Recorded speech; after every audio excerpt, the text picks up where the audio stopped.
আল্লাহ রসুলের পথে যেন চলি আজীবন, দোজাহানে হয়ে যায় যেন সফল মোর জীবন। আলহামদুলিল্লাহি রাব্বিল আলামিন ওয়াসসালাতু ওয়াসসালামু আলা খাতামিন নাবিয়্যিন আম্মা বা'দ ফাআউযু বিল্লাহি মিনাশ শাইতানির রাজীম বিসমিল্লাহির রহমানির রহিম আসসালাতু ওয়াসসালামু আলাইকা ইয়া রাসূলুল্লাহ ওয়া আলা আলিকা ওয়া আসহাবিকা ইয়া হাবিবাল্লাহ আসসালাতু ওয়াসসালামু আলাইকা ইয়া নবিয়াল্লাহ ওয়া আলা আলিকা ওয়া আসহাবিকা ইয়া নূরাল্লাহ।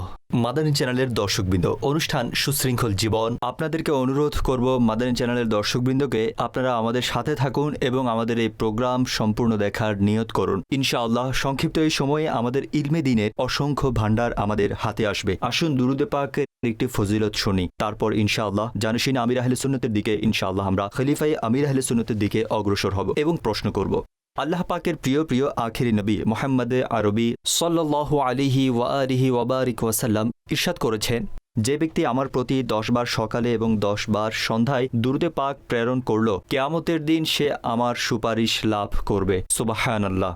নিশ্চয়ই প্রত্যেক মুসলমানের ইচ্ছা, প্রত্যেক মুসলমানের আশা ও আকাঙ্ক্ষা এটি, বরং এটি হওয়া উচিত যেন আমাদের প্রিয় আকা সাল্লাল্লাহু আলাইহি ওয়াসাল্লামের সুপারিশ লাভ হয়ে যায়। খুব সুন্দর টিপস মাদানী চ্যানেলের দর্শকবৃন্দ, যে আমরা প্রিয় আকা সাল্লাল্লাহু আলাইহি ওয়াসাল্লামের সুপারিশ লাভের জন্য যে দুরুদে পাকের আধিক্য করব ইনশাআল্লাহ। ইনশাআল্লাহ দুরুদে পাকের বরকতে আল্লাহ চাইলে সরকারে দো আলম সাল্লাল্লাহু আলাইহি ওয়া আলিহি ওয়াসাল্লামের সুপারিশ লাভ হবে।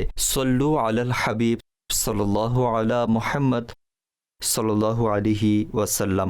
একটি প্রশ্ন খুব প্রায় সময় আমাদের মনেও এসে থাকে যে হাফিজ সাহেবগণ তাদের পড়া কিভাবে মনে রাখবে আর পাশাপাশি তাদের স্মৃতিশক্তি কিভাবে মজবুত করবে, কি বলবেন? দেখুন, এক্ষেত্রে এটা বলবো যে হাফিজদের স্মৃতিশক্তি কিভাবে মজবুত হবে বা কোরআনে পাক কিভাবে সিনায় মাহফুজ থাকবে, এর পদ্ধতি এই যে হাফিজ সাহেবগণ প্রতিদিন এক মঞ্জিল পড়ে থাকেন। যেমন মুফতি ফারুক সাহেব ছিলেন রহমতুল্লাহি তাআলা আলাইহি, তিনি দৈনিক এক মঞ্জিল পড়তেন। কোরআনে 7 মঞ্জিল আছে, তো 7 দিনে পুরো কোরআনে পাক পড়া হয়ে গেল। সপ্তাহে একবার কোরআন পড়া হলো, তাহলে মাসে 4 বার খতম হলো। এখন যে ব্যক্তি মাসে 4 বার কোরআন শরীফ পড়বে, তবে প্রকাশ্য যে আপনি বুঝতে পারছেন তার কোরআনে পাকের নিজস্ব বরকত রয়েছে, এতে বেশি সময়ও লাগে না। জানি না সময় সংকুচিত হয় নাকি কি হয়, তো দেখুন কোরআনে পাক তো কোরআন, সময় বেশি যায় না, সময় বেঁচে যায়। যখন পড়বে তখন বুঝতে পারবে। এবং এর সর্বোত্তম সময় হচ্ছে তাহাজ্জুদের সময়, ছাত্রদের জন্য মুখস্থ করার সময়, কারণ তাহাজ্জুদের এই সময়ে বরকত রাখা হয়েছে। সুতরাং উচিত হচ্ছে প্রতিদিন এক মঞ্জিল পাঠ করা হোক। এক হচ্ছে। দ্বিতীয়ত, নিজের মেধা শক্তি প্রখর করার জন্য টক খাওয়া থেকে বিরত থাকা উচিত, কফ জাতীয় জিনিস থেকে বেঁচে থাকা উচিত। নিজের দৃষ্টির হেফাজত করা হোক, গুনাহ থেকে বাঁচা হোক, কারণ ইসিয়ান থেকে নিসিয়ান হয়। ইসিয়ান থেকে নিসিয়ান, জি, ইসিয়ান এবং নিসিয়ান এগুলোর মানে প্রকাশ্য যে ইসিয়ান গুনাহ থেকে, কি বলে যে অর্থাৎ গুনাহ যেহেতু অন্য সব কিছুকে অ্যাটাক করে, গুনাহের কারণে অন্যান্য বিপদগুলো হয়ে থাকে, অন্যান্য দুর্বলতা, এর মধ্যে স্মৃতিশক্তিরও দুর্বলতা সৃষ্টি হয়ে থাকে। জি, নিসিয়ান মানি ভোলা, নিসিয়ান অর্থ ভুলে যাওয়া। জি, দুটি আরবি শব্দ, ইসিয়ান, নিসিয়ান। কোরআনে পাকের প্রতি ভালোবাসা কিভাবে তৈরি করবে? আপনি যেমনটি বলছিলেন, যেমন মুফতি দাওয়াত ইসলামী মুফতি ফারুক সাহেব রহমতুল্লাহি আলাইহি প্রতিদিন এক মঞ্জিল পাঠ করতেন। এমন আগ্রহ বা কমপক্ষে এক পারা হোক, আমরা এই আগ্রহ কিভাবে তৈরি করব? একবার কোরআন পড়তে পারি। দেখুন, এই ক্ষেত্রে এটা যদি পর্যবেক্ষণ করে বলি, তবে এই বিষয়ে কোনো সন্দেহ নেই যে এটা কালামুল্লাহ। নিঃসন্দেহে এই ক্ষেত্রেও কোনো সন্দেহ নেই, খাতামুন নবিয়্যিন সাল্লাল্লাহু আলাইহি ওয়াসাল্লাম তার নূরানি জবান থেকে সমস্ত শব্দ উচ্চারণ করেছে। আল্লাহু আকবার, এতেও কোনো সন্দেহ নেই। আর কি দরকার? কি চমৎকার! একজন আশিক হিসেবে যদি চিন্তা করেন যে কোনো ব্যক্তি যিনি আল্লাহ তার আখিরি নবী সাল্লাল্লাহু আলাইহি ওয়াসাল্লামের উপর ঈমান এনেছে, জি জি, এবং তাদেরকে মোহাব্বতও করে, তাদের প্রতি ভালোবাসা পোষণ করে, এটাই যথেষ্ট। অসাধারণ। তারপর দেখুন, এটি এমন কালাম যে এতে কোনো পরিবর্তন হয়নি, না কেউ করতে পারে, কোনোভাবে হতে পারে, কারণ এই দায়িত্ব স্বয়ং আল্লাহ তাবারক ওয়া তাআলা নিয়েছেন। 1400 বছর থেকে আমাদের ইসলামী ইতিহাস এ পর্যন্ত 1400 বছর। তো যদি আমরা লক্ষ্য করি, স্বাভাবিক যে উত্থান পতন তো এসেছে অনেক জায়গায়, বা মাঝে মাঝে এই যে আমাদের কি বলে মুসলমানদের এত শাহাদাত হয়েছে, এত কিছু হয়েছে, এত রক্ত ঝরানো হয়েছে যে নদীর রঙে লাল হয়ে গেছে। আচ্ছা, আমাদের এত কিতাব ভাসানো হয়েছে যে মনে করুন যে নদীর রঙও পরিবর্তন হয়ে গেছে, কালির কারণে কালো হয়ে গেছে, সাময়িকভাবে একটি পুলও তৈরি হয়ে গেছে যা বলা হয়। এত কিতাব আমাদের নষ্ট হয়েছে, ঠিক আছে, ইলমিভাবেও হয়েছে, শারীরিকভাবেও আমাদের ক্ষতি হয়েছে, জানের দিক থেকেও আমাদের ক্ষতি। এখন আপনি এটা বলুন যে অমুসলিমরা আমাদের এত ক্ষতি পৌঁছালো, এত কিছু করলো, তবে তারা কি কোরআনে পাকে পরিবর্তন করার চেষ্টা করেনি? অথচ দেখুন না, অনুবাদের মধ্যে তো অদল বদল করা হয়েই থাকে মাঝে মাঝে, কিন্তু ধরা পড়ে কি অনুবাদ? ধরা খায়।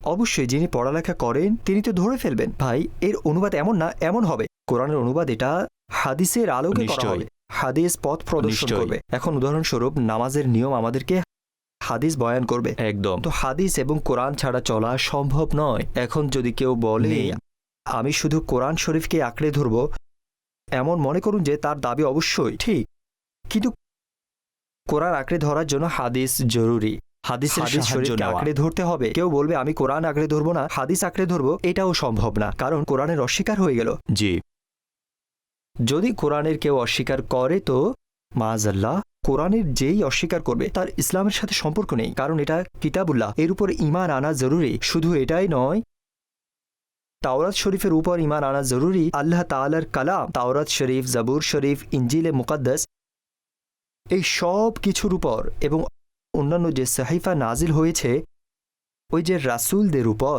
ঈমান আনা জরুরি। যত কালামুল্লাহ আছে সবগুলোর উপর ঈমান আনা জরুরি। সুতরাং দেখুন, আগের কিতাবগুলোতে নিশ্চয় পরিবর্তন হয়েছে, এই কিতাবে পরিবর্তন হতে পারে না। বান্দা শুধু এই মানসিকতা তৈরি করুক যে আমাদের দিন কত সুন্দর দিন, এবং এর সত্যতার একটি প্রমাণ দেখে নিন যে এত মোটা কিতাব এটা। নিশ্চয়। আচ্ছা, সাধারণত যে কিতাব এত বড়, যাকে আমরা সাধারণ কথাবার্তায় মোটা বলি, এত বড় কিতাব মুখস্থ করতে পারে না, তাও অক্ষর থেকে অক্ষর মুখস্থ করতে পারে না। অথচ কোরআন শরীফের এটা মুজিজা, আমাদের ছোট্ট বাচ্চারা মুখস্থ করে নেয়, বড়রাও মুখস্থ করতে চাইলে মুখস্থ করে নেয়। কোরআন তো কোরআন, তো এটাও এর সত্যতার একটি প্রমাণ। তারপর দেখুন যে আমরা এটিতে অজুবিহীন হাত লাগাতে পারি না। আদব, এর প্রোটোকল এটা অসাধারণ। দ্বিতীয়ত এটা যে হাত লাগানো ইবাদত, সুবহানাল্লাহ, এর জিয়ারত, একে দেখা ইবাদত, একে পড়াও ইবাদত। তারপর দেখুন, এটাই কিতাবুল্লাহ, এর একটি আয়াত মুখস্থ করা প্রত্যেক বিবেকবান প্রাপ্তবয়স্ক পুরুষ ও নারীর উপর ফরজ। ঠিক আছে, ফরজ, কারণ নামাজে মূলত এক আয়াত পড়া ফরজ, তাই না? আর সূরা ফাতিহা এবং অন্য কোনো 3 আয়াত পড়া এটা ওয়াজিব, জি, যাতে নামাজ পরিপূর্ণ হয়। জি। তো এভাবে দেখুন যে কোরআন ছাড়া নামাজ হতে পারে না, নামাজ পড়তে হবে, কোরআনের প্রয়োজন নিঃসন্দেহে। কাজে বান্দা কোরআনের মুখাপেক্ষে। যাই হোক, এটা আল্লাহ তাআলার রহমত যে আমাদের উপর পুরো কোরআনের হুকুম দেন। আল্লাহু আকবার।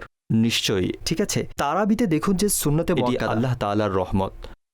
তারাবিতেও সুন্নাত, কোরআন পড়া ফরজ বা ওয়াজিব নয়, এটা আল্লাহ তাআলার রহমত। নিশ্চয়ই এটি আমাদের উপর আল্লাহ তাআলার অনুগ্রহ। এটি কত সুন্দর কথা আমাদের চ্যানেলের দর্শক মণ্ডলী, এটি বিশেষ করে হাফিজগণ, বরং সবার জন্য, আমরা মুসলমান। এটি আল্লাহর কালাম এবং নবী পাক আলাইহিস সালাতু ওয়াস সালামের মোবারক জবান থেকে এই শব্দাবলী উচ্চারিত হয়েছে। একজন প্রেমিকের জন্য কি এটি যথেষ্ট নয়? সেই শব্দাবলী উচ্চারণ করছি যা প্রিয় নবী সাল্লাল্লাহু আলাইহি ওয়াসাল্লাম উচ্চারণ করেছেন, যা হুজুর আলাইহিস সালাতু ওয়াস সালাম বয়ান করেছেন। আল্লাহু আকবার, আল্লাহু আকবার। দ্বিতীয়ত এই যে এখন দেখুন, যেহেতু এটা দুনিয়া, তো উত্থান পতন তো আসতেই থাকে জীবনে। জি। এখন কোনো বান্দা যে গুনাহে লিপ্ত ছিল, বেনামাজি ছিল, জি, তার হুঁশ ছিল না, মনোযোগ ছিল না, বা যাই ছিল, যাই হোক, এখন তার তৌফিক মিলল, দাওয়াত ইসলামীর দ্বীনি পরিবেশের সাথে যুক্ত হলো, বয়স হয়ে গেল 50-55 বছর, ঠিক আছে, তৌফিক মিলল যে চলুন আমি নামাজ পড়া শুরু করি। তার তো একটা আয়াত মুখস্থ ছিল না, অথচ এই বয়সেও সে সূরা ফাতিহা এবং অন্য কোনো একটি সূরা মুখস্থ করে নেয়, এটা অসাধারণ। কোরআনের মুজিজা। আচ্ছা, আত্তাহিয়াতু মুখস্থ হয়ে যায়।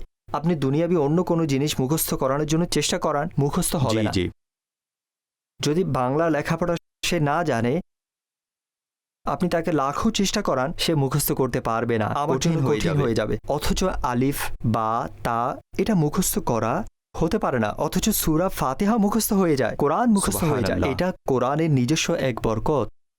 কাজে আমাদের মূলত এটাকে একদম নিজের সিনায় মাহফুজ রাখা উচিত, এর তিলাওয়াত করতে থাকা উচিত। এর মহত্বের জন্য এটাই যথেষ্ট। যে কিতাবগুলো লেখা আছে, ওলামারা লিখেছেন কিয়ামত পর্যন্ত যত ইলম সব এতে বিদ্যমান আছে।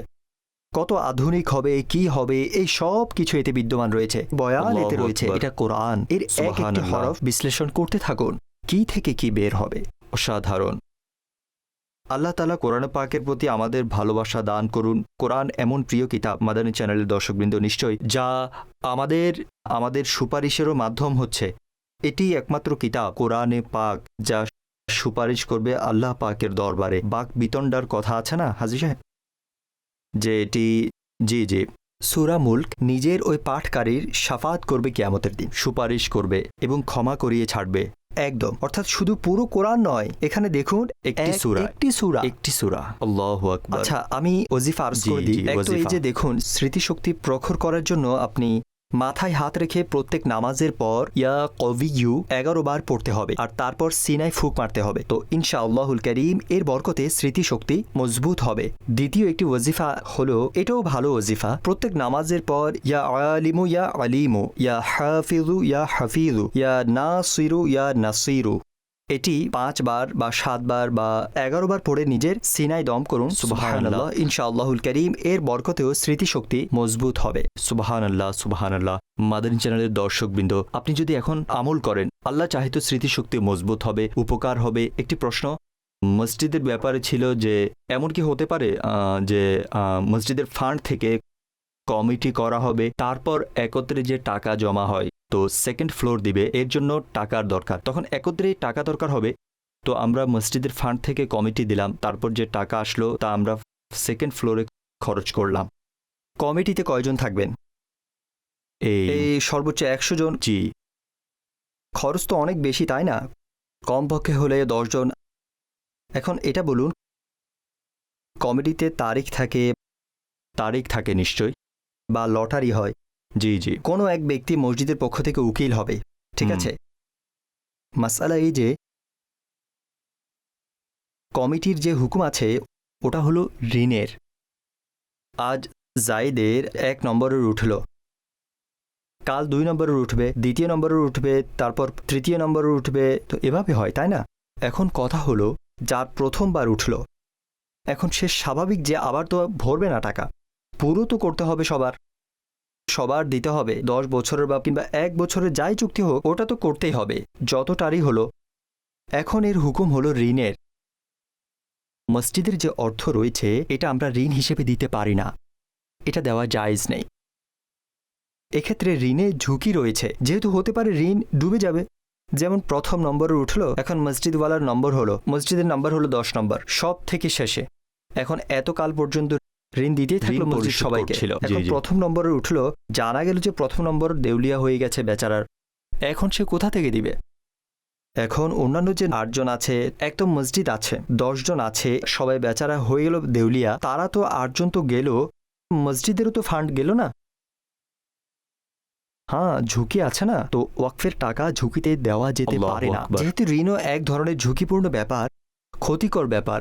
সঠিক। আমরা নিজের ব্যক্তিগত টাকা দিতে পারি, ব্যক্তিগত টাকার যত কমিটি দিতে পারি। কত ভালো হয় হাজী সাহেব, যারা কমিটি দিচ্ছে তারাই যদি ফান্ড করে উপরে ছাদ দিয়ে দেয়। হ্যাঁ, একদম। হ্যাঁ, না, এটা এভাবে করতে পারে যে এরা সবাই এক কমিটি দিয়ে অন্য কোথাও, সেখান থেকে টাকা আসুক এবং ওটা দিয়ে মসজিদের ছাদ দিয়ে দিই। এখানে মসজিদের 1 টাকাও না হোক, মসজিদের ফান্ড না থাকুক, মসজিদের ফান্ড না হোক, নিজের ব্যক্তিগত টাকা হোক, ব্যক্তিগত অর্থের একটি কমিটি, এক কমিটি দিয়ে দেয়া হলে পারেন, এটা হতে পারে। একদম খুব সুন্দর সমাধান আপনি ব্যক্ত করলেন। আপনারা এটা করবেন আল্লাহর ঘরের জন্য, মসজিদের জন্য, এটাও আল্লাহর রাস্তায় দেওয়ার মতো এটা। তো আল্লাহ আপনার ঘরগুলো আবাদ করবেন, রিজিকে বরকত দেবেন ইনশাআল্লাহ ইনশাআল্লাহ। আর দেখুন, যে কেউ আল্লাহর রাস্তায় দেয়, তো যদি আপনি লক্ষ্য করে থাকেন, সেও ধনী হয়ে যায়, সন্তান নাতিপুতিরাও ধনী হয়। অসাধারণ, বড় বিপদে পড়ে না। আল্লাহু আকবার। আর্থিক দিক থেকে এছাড়া মসজিদ তো বিশেষভাবে আল্লাহর ঘর। মাম বানা লিল্লাহি মসজিদান বানাল্লাহু লাহু বাইতান ফিল জান্নাহ। নিশ্চয়, যিনি আল্লাহর জন্য মসজিদ বানায়, আল্লাহ তার জন্য জান্নাতের ঘর বানান। আচ্ছা হাজী সাহেব, জান্নাত এর ঘর আল্লাহ করুন, আমাদের সবার নসিব হোক। মা বাবা দুনিয়া থেকে পর্দা করেন, দুনিয়ায় যেসব সন্তান রেখে যান, তো তাদের মা বাবারা কি বুঝতে পারেন মৃত্যুর পর তাদের ভালো আমল বা মন্দ আমল, অর্থাৎ তারা কি ন্যাক আমল করছে নাকি গুনাহের কাজ করছে, মা বাবা এই সম্পর্কে জানেন? হ্যাঁ, জি হ্যাঁ, একদম। মা বাবার নিশ্চয়ই এটা ওদের খবর থাকে যে এদের কাছে সন্তানের আমল পেশ করা হয়। আল্লাহু আকবার। তো এদের জানা হয়। এটা তো হাদিস থেকে প্রমাণিত, তাই না? সোমবার এবং বৃহস্পতিবার মূলত আল্লাহ তাআলার দরবারে আমল পেশ করা হয়, এবং আম্বিয়ায়ে কিরাম এবং মা বাবা অর্থাৎ মায়েদের উপর এটা শুক্রবারের দিন আমল পেশ করা হয়। অর্থাৎ সোমবার এবং বৃহস্পতিবারে আল্লাহ তাআলার দরবারে আমল পেশ করা হয়। যদিও আল্লাহ তাআলা আলিম, তিনি জানেন। তো দেখুন, এটা তার শান, ঠিক আছে?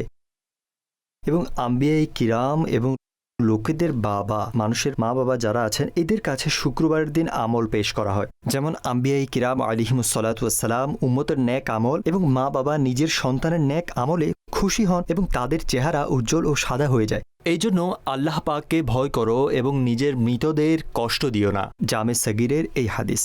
সুবহানাল্লাহ। সঈদ আলা হযরত ইমাম আহলে সুন্নাত রাহমাতুল্লাহি তাআলা আলাইহি ফতওয়ায়ে রাজভিয়া শরীফে বলেন যে মা বাবার মৃত্যুর পর সন্তানের উপর আসা যে অধিকার রয়েছে, এটা বয়ান করতে গিয়ে বলেন, আলা হযরত লিখেন, সবগুলোর মধ্যে গুরুত্বপূর্ণ, সাধারণ ও সবচেয়ে বড় হক রয়েছে যে কখনো কোনো গুনাহ করে তাদেরকে কবরের মধ্যে কষ্ট না দেওয়া। সন্তানের প্রতিটি ন্যাক কাজের খবর মা বাবার কাছে পৌঁছায়। যখন সন্তানের ন্যাক কাজ দেখে তাদের চেহারা উজ্জ্বল হয়ে ওঠে, এবং যখন তারা গুনাহ দেখে তখন তারা দুঃখিত হন এবং তাদের অন্তরে কষ্ট অনুভব করেন। মা বাবার কবরেও কোনো প্রকার কষ্ট পৌঁছানো উচিত নয়। আল্লাহু আকবার, আল্লাহু আকবার। এ থেকে একদম স্পষ্ট হলো যে কষ্ট পেয়ে থাকে, অর্থাৎ তাদের দুঃখ হয়। সন্তানের নেকি দেখে খুশি আর গুনাহ দেখে তারা বিষণ্ণ হন। তাহলে আমরা তাদের জন্য ইসালে সওয়াব করতে পারি? হ্যাঁ, অবশ্যই আমরা তাদের জন্য ইসালে সওয়াব করতে পারি। আর যারা বেঁচে আছেন তাদের উচিত নিজেদের সন্তানদের সঠিক শিক্ষা দেওয়া, যাতে তারা তাদের মৃত্যুর পর কোনো কষ্ট না দেয়। অসাধারণ কথা, খুব সুন্দর হাজী সাহেব। তাদের জন্য গুনাহের কোনো ব্যবস্থা করে যাওয়া উচিত নয়, বরং নেক কাজের ব্যবস্থা করে যাওয়া উচিত। আপনি আগে উত্তম প্রশিক্ষণ দিন। মানুষের উচিত ভালো শিক্ষা দেওয়া, মা বাবার উচিত দুনিয়ায় থেকেই ভালো শিক্ষা দেওয়া, অর্থাৎ আজ সঠিক পথে চালাই, নিশ্চয় কাল যখন আমরা দুনিয়া থেকে যাব তখন তারা প্রার্থনাকারী হয়, নেককার হয়, আমরা কবরের শান্তিতে থাকি। অর্থাৎ আমাদের সন্তান যেন আমাদের ইসালে সওয়াব পাঠাতে থাকে, ইসালে সওয়াবের উপহার পাঠাতে থাকেন। ইসালে সওয়াবের ফায়দা হয়, মা বাবা বা কাউকে অবশ্যই উপকার হয়। একটি হাদিস শরীফ আছে না, হযরত সাদ রাদিয়াল্লাহু তাআলা আনহু রাসূলুল্লাহ সাল্লাল্লাহু আলাইহি ওয়াসাল্লামের দরবারে আরজ করলেন, ইয়া রাসূলুল্লাহ সাল্লাল্লাহু আলাইহি ওয়াসাল্লাম, সারাংশ আরজ করছে নিজের ভাষায়, আমাকে এমন কোনো আমল বলে দিন যা দিয়ে আমার মা খুশি হন এবং তিনি সওয়াব পান। তখন রাসূলুল্লাহ সাল্লাল্লাহু আলাইহি ওয়াসাল্লাম বললেন, পানি পান করাও। তখন হযরত সাদ রাদিয়াল্লাহু তাআলা আনহু একটি কূপ খনন করালেন এবং সেটি তার মায়ের ইসালে সওয়াবের জন্য ওয়াকফ করে দিলেন। সুতরাং দেখুন, এটাও একটা নেক কাজ। অথচ তার মা ইন্তেকাল করেছিলেন, তিনি ইন্তেকাল করেছিলেন। যদিও এখানে শুধু কূপ খনন করাটা একমাত্র উপায় নয়। আজকাল যদি কেউ বলে আমি কূপ খনন করে দেব, তো আমাদের শহরে তো কূপ চলবে না, সেখানে তো বোরিংয়ের ব্যবস্থা আছে। কেউ যদি বলে হাদিসে তো কূপের কথা বলা হয়েছে, আমি উদাহরণ দিচ্ছি, আপনি উন্নত দেশগুলোতে সেখানে কূপ কোত্থেকে পাবেন?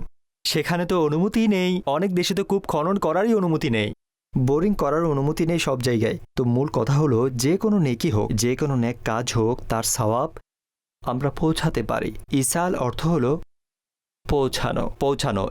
একটি রেওয়ায়েতের মধ্যে রীতিমতো সাদকায়ে জারিয়া এই শব্দটি আছে, যেখানে বলা হয়েছে যে মানুষ যখন দুনিয়া থেকে যায় তখন তার আমলের সুযোগ শেষ হয়ে যায়, ইল্লা মিন সালাস সাদকায়ে জারিয়া, সেখানে একটি সাদকায়ে জারিয়া আছে। সাদকায়ে জারিয়া, যেকোনো সাদকায়ে জারিয়া নেক আমল করা যেতে নিশ্চয়ই, পারে মা বাবার নিশ্চয়ই। জন্য। এর মধ্যে তো ইলমে নাফে এবং তৃতীয় মূলত এতে সাদকায়ে জারিয়া মানে এটা যে মরহুম নিজে কোনো সাদকা করে গিয়েছেন, সেটা এখানে উদ্দেশ্য। মনে পড়ছে যেমন তিনি কোনো মসজিদ বানিয়ে গিয়েছেন নিজের মৃত্যুর আগে, মুসাফির খানা খুলে দিয়েছেন যেখানে মানুষ আসে এবং থাকে, এবং এই ধরনের কাজ যা এখানে উদ্দেশ্য, অথবা কোনো কূপ খনন করে গিয়েছেন, এগুলো সাদকায়ে জারিয়াতে আসবে। দ্বিতীয় হলো নেক সন্তান, নেককার সন্তান যে তাদের জন্য যে দোয়া তাদের করবে। জন্য দোয়া করে, আল্লাহু ক্ষমার আকবার। দোয়া করে। তো প্রশ্ন এই দ্বিতীয় সন্তানের এটাও যে ব্যাপারে। এখন আমি আপনাকে বলি যে আমাদের এখানে আজকাল বরকত না থাকার কারণে জি। কাদা হয়, তো এটা দেখুন যে নিজের মা বাবার জন্য বান্দার উচিত হচ্ছে সুদীর্ঘ নেক হায়াতের দোয়া করা, এতে রিজিকও বরকত হবে। সুবহানাল্লাহ, খুব সুন্দর টিপস। সুবহানাল্লাহ। একটি প্রশ্ন এরই প্রসঙ্গে ঈসা আলাইহিস সালামের ব্যাপারেই। কোরআন পাক শুনেও কি ঈসা আলাইহিস সালাম করা যেতে পারে? অবশ্যই। দেখুন আপনি, কোরআনে পাক এমন একটি কালাম, এটা আল্লাহ তাবারক ওয়া তাআলার কালাম, এমন একটি কিতাব, যদি কেউ এটি শোনার নিয়তে বসে তাহলে এটা শোনা ফরজ, তখন মনোযোগের সহিত এটা শুনতে হবে। যেহেতু সে শুনেছে তো এটা নেকি, এবং প্রত্যেক নেকির সওয়াব পৌঁছানো যেতে পারে মরহুমকে, তো এটাও শোনা একটি নেকি। কাজে নিঃসন্দেহে এর নিশ্চয়ই ইসালে সওয়াব হতে পারে। এ ব্যাপারে হাদিস আছে মুসান্নাফ আব্দুর রাজ্জাকের, মানিস্তামা ইলা আয়াতিম মিন কিতাবিল্লাহি আযজা ওয়া জাল কুতিবা লাহু হাসানাতুম মুদাআফাতুন। যে ব্যক্তি কোরআনে পাকের একটি আয়াত শুনে তার জন্য কয়েক গুণ সওয়াব লেখা হবে। সুবহানাল্লাহ। কোরআন পাকের একটি আয়াতও যা শুনেছে, সে শুনেছে, আল্লাহু মানিস্তামা আকবার। শব্দ এখানে মান করা নয়, মানিস্তামা। শোনার কারণেও আল্লাহ তাআলা প্রতিদান দান করেন। অর্থাৎ আমরা যে কোনো নেকি করলে, হোক সেটা শুনে করা হোক কিংবা আমরা আমল করে, যে কোনো অবস্থায় আমরা এর ইসালে সওয়াব করলে এর সওয়াব পৌঁছাবে। সুবহানাল্লাহ। আচ্ছা, একটি প্রশ্ন এও হয় যে অনেক সময় রূপার কথা বলা হয় যে পুরুষের জন্য রূপার একটি আংটি পরতে পারবে। আচ্ছা, অনেক সময় এটাও শোনা গেছে যে অনেকে বলে, আচ্ছা 4.5 মাসাই তো 4.5 মাসার আমরা চেইন পরে নিই, সুতরাং গলায় সেই রূপার চেইন পরার অনুমতি আছে কি যদি 4.5 মাসার কম হয় ওজন? তবে জি না, অনুমতি নেই। না।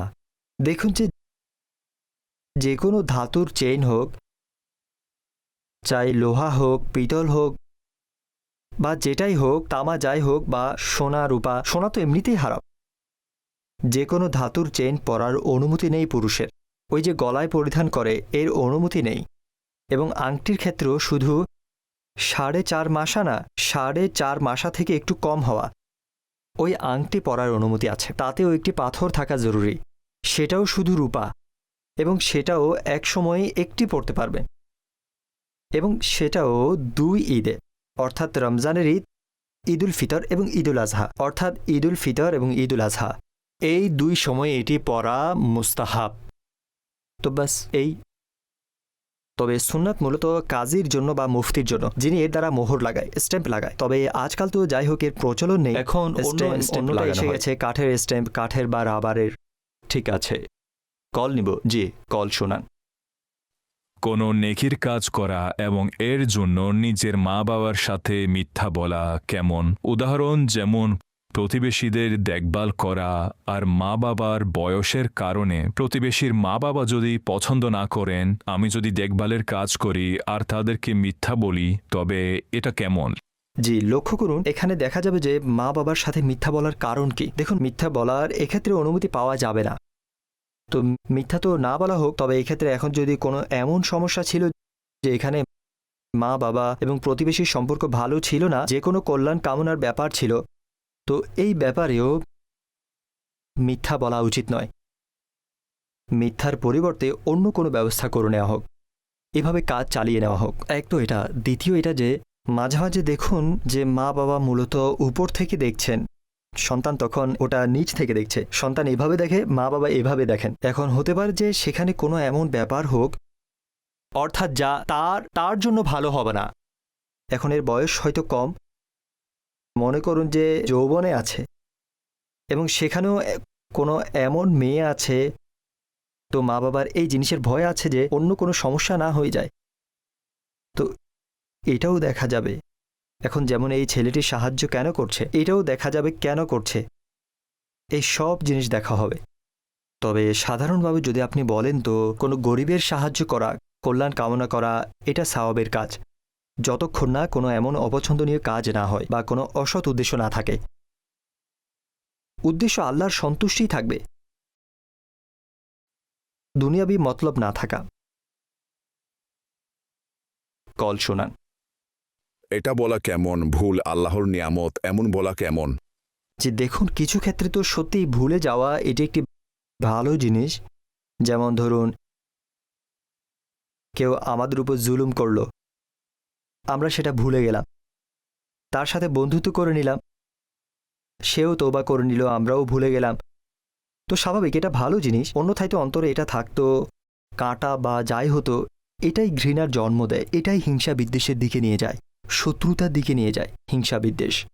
তো এভাবে দেখা গেলে তো এটা এক ধরনের নেয়ামতও। আচ্ছা, একইভাবে দেখুন যে বাচ্চাদের বকাঝকা করা হয়, তারা ভুলে যায়। তো এভাবেও এটা ভালো কথা। অন্যথায় মনে রাখা হলে তো ভালো হবে না। অনেকে তো মনে রাখে, হাজি সাহেব ভালোই মনে রাখে, আর অনেক দিন পর্যন্ত মনে রাখে, আর জেনে বুঝেও মনে রাখে। আমি ভুলিনি, আপনি এমন করেছিলেন। এখন দেখুন, কিছু জিনিস মনে রাখার মতো হয়, কিছু এমন জুলুম হয়, কিছু এমন জিনিস হয় যা মনে রাখার মতো হয়, যাতে বান্দা এটা মনে রাখে। দেখুন, মুমিন বান্দা মূলত এক গর্ত থেকে দুইবার দংশিত হয় না, মুমিনের এটাই সংজ্ঞা। তো তাকে মনে তো রাখতে হবে কিছু ক্ষেত্রে, যেন ভুলে না যায়, অন্যথায় আবার দংশিত না হয়। তো এটাও খেয়াল রাখতে হবে। কিন্তু ওভারঅল যদি কোনো মুসলমান আমাদের সাথে এমন করে, অর্থাৎ এমন ঘটনা যা আমাদের সাথে হয়ে থাকে, যা হওয়া উচিত নয়, অসন্তুষ্টজনক বা মারপিট জাতীয়, কিংবা যে কোনো জুলুম করে বসে, তখন একজন মুসলমান হিসেবে আমরা কি করতে পারি? আমাদের আচার আচরণ কেমন হওয়া উচিত? ক্ষমা ও সহনশীলতা প্রদর্শন করা উচিত। ক্ষমা ও সহনশীলতা। দেখুন, আমি বললাম না যে তার প্রতিটি জুলুম বা প্রতিটি এমন কথা মনে রাখা জরুরি নয়। কিছু এমন জিনিস হয় যা মনে রাখতে হয়, যে এগুলো এমন ব্যাপার হয় যে, আচ্ছা, কিছু জিনিস এমন হয় যা বান্দা ভুলতে পারে না, কারণ তার উপর অতিবাহিত এমন হয়েছে, তার এমন কষ্ট পৌঁছেছে, তো সে ভুলতে চাইলেও ভুলতে পারে না। তবে দেখুন, এখানে তার পাকড়াও কখন হবে? যখন সেটা অন্তরে রাখবে এবং এখন সুযোগ পেলে সে তার বদলা নেবে, তখন তার উপর পাকড়াও হবে। এখন যখন সে ক্ষমা চেয়ে নিল, সব কিছু ব্যাস শুধু মনে আছে, কিন্তু সে কিছুই করছে না, তার সাথে একদম ভালো ব্যবহার করছে, এতে কোনো সমস্যা নেই। সঠিক। কল শোনান।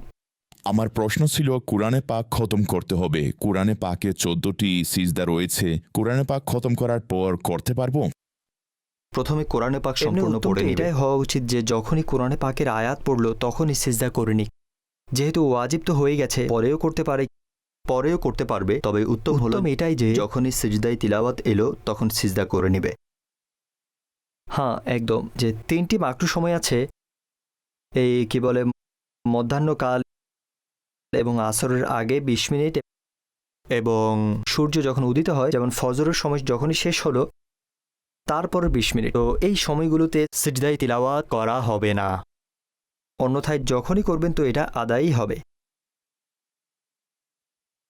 এমনই আছে, তো এটাই হবে। যখন মাকরু সময় না থাকে তো সঙ্গে সঙ্গে বান্দা সিজদা করে নি। কল শোনান।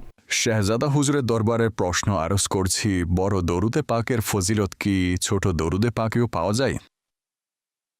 জি, দেখুন, প্রতিটি দুরুদে পাকের ফজিলত তো আছে, যেমন দুরুদে পাক পড়ার ফজিলত তো আছে, কিন্তু এটা দেখা যায় যে সবথেকে উত্তম দুরুদ সেটি হচ্ছে দুরুদে ইব্রাহিম। এর নিজস্ব এক ফজিলত আছে, অন্যথায় দুরুদে পাকের তো অনেক শব্দ, অসংখ্য শব্দ আছে দুরুদে পাকের। তো যেই দুরুদে পাক পড়া হোক, ইনশাআল্লাহুল করিম সওয়াব ও পুণ্য হবে। আরেকটি কল শুনব। শাহজাদা হুজুরের নিকট প্রশ্ন, কারো যদি বদনজর না কাটে তাহলে কি করবে? বদনজর কাটছে না, এই জন্য সূরা ফালাক ও সূরা নাস পড়ে মাঝে মাঝে নিজের উপর ফুঁক দিয়ে দিবেন, তো ইনশাআল্লাহুল করিম এটি দূর হয়ে যাবে ইনশাআল্লাহুল করিম। সুবহানাল্লাহ। এটা কতবার পড়তে হবে? সূরা ফালাক ও সূরা একবার নাস পড়ে নেবেন তবুও হবে, এবং নিজের উপর ফুঁ দিয়ে নেবেন, তাহলে বেশি ভালো হবে। দ্বিতীয়ত এটি যে সূরা কুরাইশ পড়েও ফুঁ দিয়ে নেবেন, এর বরকতেও বদনজর দূর হবে ইনশাআল্লাহুল করিম। আরেকটি কল শুনব। শাহজাদা হুজুরের নিকট আমার প্রশ্ন হলো, কেউ যদি হজ না করে কিন্তু ধার্মিক হয়, তাকে কি আমরা হাজি সাহেব বলতে পারবো? জি হাজি সাহেব, এমন সমস্যা দেখা যায় কেউ হজ করেনি কিন্তু তারা দেখে বলে মাশাআল্লাহ পাগড়িওয়ালা দাড়ি শরীফওয়ালা হাজি সাহেব, তাদেরকে বলা হয়ে থাকে। না, এটি তো তিনি প্রশ্ন করেছেন, তাই না? আসলে দেখা যায় যে ব্যক্তি ধনী হয় তাকে সাধারণত হাজি সাহেব বলা হয়। কি হুকুম হবে? যখন হজ করেনি তো তাকে হাজি বলা যাবে না, কেননা প্রকাশ্য যে এখনও সে হজ করতে পারেনি। এখন সে ধার্মিক হোক বা অধার্মিক হোক, ধনী হোক বা গরিব হোক, যে নামাজ পড়ে তাকে তো আমরা নামাজি বলবো, তাই না? বেনামাজি কিন্তু নামাজি বলবো না। সে ধার্মিক বেশভূষায় থাকুক বা না থাকুক, যদি ধার্মিক বেশভূষা নেই ঠিক আছে জি, তবু নামাজ পড়ছে, তাকে নামাজি তো বলবো আমরা। নামাজ তো পড়ছে সে, নামাজের প্রতি যত্নশীল তিনি। আচ্ছা হাজি সাহেব, হজ ফরজ হওয়া সত্ত্বেও তো অনেক সময় মানসিকতা তৈরি হয় না হজ করার। আল্লাহর পানা, মানসিকতা কিভাবে তৈরি করব যেন হজ করিনি? জি অবশ্যই, দেখুন হজ তো করতে হবে, আর হজে তো খুব মজা আসে। হজের তো একটি আলাদা মজা আছে, নিজস্ব এক সৌন্দর্য আছে। বিশেষ করে এই যে 5 দিন, হাই হাই সৌন্দর্য আছে, নিজস্ব রুহানিয়ত আছে। কি দৃশ্য হয়, কি রুহানিয়ত পূর্ণ দৃশ্য হয়, যে সব জায়গা থেকে একটি আওয়াজ আসে, আল্লাহু আকবার, আল্লাহু আকবার, লা ইলাহা ইল্লাল্লাহু আল্লাহু আকবার, আল্লাহু আকবার ওয়ালিল্লাহিল হামদ। অর্থাৎ আইয়ামে তাশরিকের কথা বলছি আমি। আবার দেখুন যখন তালবিয়া যখন পড়ছেন যে লাব্বাইক আল্লাহুম্মা লাব্বাইক, কেননা যখন কি বলবো, হয়তো 8ম রাতে ইহরাম বাঁধেন হজের, যে অর্থাৎ যিনি মুতামাত্তি, তো এখন 8ম রাতে ইহরাম বাঁধলেন এবং তারপর মিনার দিকে রওয়ানা হয়। 8ই জিলহজ জোহর, আসর, মাগরিব, এশা এবং ফজর মিনায় পড়া সুন্নাত, আর এই সময় কাটানো সুন্নাত। অতঃপর আরাফাতের দিকে সফর হয় লাব্বাইক বলতে বলতে। কত চমৎকার দৃশ্য হয়ে থাকে, হায় হায়। ব্যাস যখনই প্রথম পাথর মারলেন তখন সেই লাব্বাইক রহিত হয়ে যাবে, তাকবীরে তাশরিক এসে যাবে। জি, আর সম্পূর্ণ ক্লান্তিও দূর হয়ে যায়। শয়তানকে কঙ্কর নিক্ষেপ করা হয়, তখন মনে হয় যেন ক্লান্তি দূর হয়ে গেছে। তারপর দেখুন বান্দা যেমনই হোক, অন্ধকারে ঘুমানো ব্যক্তি হোক কিংবা যেমনই হোক, সেখানে শুলেই ঘুম চলে আসবে। এরপর আপনি দেখুন সবার একই পোশাক, হাই, কেউ আলাদা নেই, আলাদা কেউ নেই, সবার একই পোশাক, সবার একই ইহরাম, 2টি চাদর সবার, শীত হোক বা গ্রীষ্ম। সোয়েটার তো পরা যাবে না শীতের সময়। এটি একে তো হজের একটি নিজস্ব রুহানিয়তপূর্ণ দৃশ্য হয়। আল্লাহ আমাদের সবাইকে নসিব করুন, বারবার নসিব করুন। তো হজ তো আদায় করা উচিত অবশ্যই, এবং হুকুম হলো ফরজ হওয়া সত্ত্বেও যে হজ আদায় না করে তো তার জন্য শাস্তি আছে, হাই হাই, যে সে ইহুদি হয়ে মরুক বা খ্রিস্টান কিংবা নাসরানি, এই ধরনের শাস্তি আছে। জি, আর এটি কত বড় সুবিধা যে একবার, আর তাও যিনি সামর্থ্যবান, জীবনে একবার ফরজ। যদি আগ্রহ নসিব হয়, নিঃসন্দেহে উমরা করাও অনেক বড় একটি সৌভাগ্যের বিষয়। আল্লাহ তৌফিক দিন, বারবার আমরা হুজুরের মহান দরবারে যেন হাজির হতে পারি, মক্কায় পাকেও যেতে পারি। কিন্তু হজ তো হজ, যেমন এখন খলিফা আমর আহলে সুন্নাত বলছিলেন, হজ বাস্তবে মাদানী চ্যানেলের দর্শকবৃন্দ, হজ এবং এর রুহানিয়াত, এর আগ্রহ উদ্দীপনা অসাধারণ।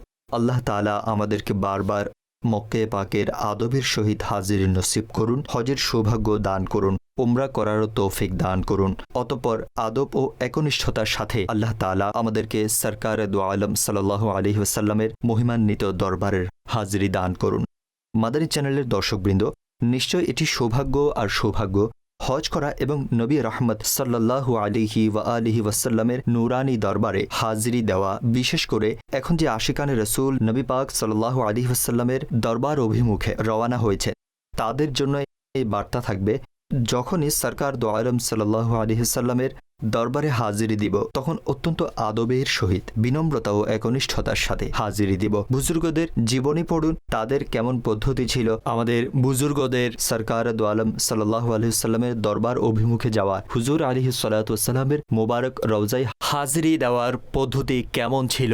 আমরা যখন বুজুর্গদের এই পদ্ধতিগুলো অনুসরণ করব, তখন ইনশাআল্লাহ আমাদের মধ্যে এই ইশকে মুস্তাফা আরও অধিক পরিমাণে বৃদ্ধি পাবে ইনশাআল্লাহ। আর আদব যত বেশি হবে, ততই মুস্তাফা সাল্লাল্লাহু আলাইহি ওয়াসাল্লামের নৈকট্য নসিব হবে। আল্লাহ করুন আমাদের মধ্যে হুজুর আলাইহিস সালাতু ওয়াসসালামের এই ইশক, এটি বৃদ্ধি পেতেই থাকুক। আর এই ইশকই আমাদেরকে সরকারে দু আলম সাল্লাল্লাহু আলাইহি সাল্লামের সুপারিশ লাভ করাবে। এটি হচ্ছে ইশকে মুস্তাফা সাল্লাল্লাহু আলাইহি ওয়া আলিহি ওয়াসাল্লাম, যা সরকার আলাইহিস সালাতু ওয়াসসালামের নৈকট্য পাওয়ার জন্য কাল কিয়ামতের দিন জান্নাতেও নৈকট্য পাওয়ার মাধ্যম হবে। আল্লাহ করুন আমরা আদবের সহিত সরকার দু আলম সাল্লাল্লাহু আলাইহি সাল্লামের দরবারে হাজিরি দিই, আমিন। আর যখন হাজিরি দিব তখন এমন হয়, মাদারিন চ্যানেলের দর্শকবৃন্দ, যখন মদিনা পাকে হাজিরি দেওয়া হয় তখন অনেক সময় মার্কেটের দিকেও একটি সংখ্যা আছে যাদের মনোযোগ চলে যায়।